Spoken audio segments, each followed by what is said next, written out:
Making his way down Houston Street, Xander glanced up at the maze of fire escapes. Very little had changed on the Lower East Side since a police reporter for the New York Evening Sun named Jacob Reese had published his exposé on tenement life, entitled How the Other Half Lives, before the turn of the century. A great many wooden buildings had been torn down, but larger brick tenements had been constructed in their place. The cockroach population had increased. Fire hydrants had been installed on the streets. A city ordinance had obliged landlords to put in fire escapes, and the Jews had promptly turned them into spare rooms, airing bedding on them during the day, sleeping on them during the stifling summer nights.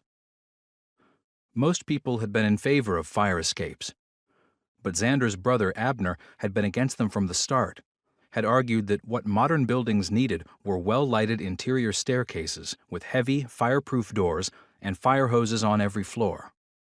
But then Abner had always been ahead of his time. He had argued for a 45-hour work week and paid vacations, and even compensation for employees who fell sick or were laid off because a factory had fewer orders.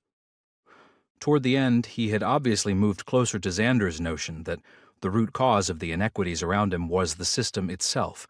It would have to be changed, he would say, though he had not yet come to grips with the idea that it could be changed only through violent revolution. Poor Abner. Xander still missed him enormously. He mourned his father, but he missed his older brother. Sometimes he felt as if he were looking out at the world through Abner's eyes. He irrationally considered himself to be Abner's physical double and imagined they had the same facial expression, the same way of half-closing their eyes when they listened to things they disagreed with, the same sudden squalls of fury when others didn't respond to their logic or their passion.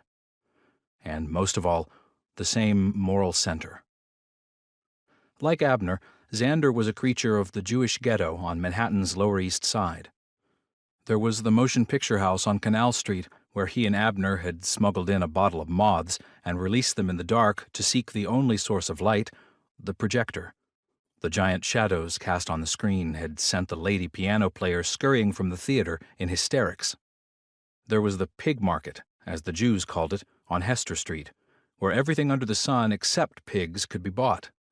It was here that Alexander got his first job in America, selling spools of thread and wool by the pound from a dilapidated pushcart pulled by a horse so thin its ribcage stood out like scaffolding.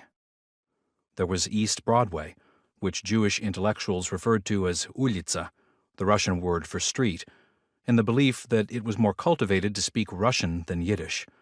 It was on Ulitsa that Jack Til installed his second wife and her young son Leon, who was the same age as Alexander, along with his own two boys in the winter of 1909.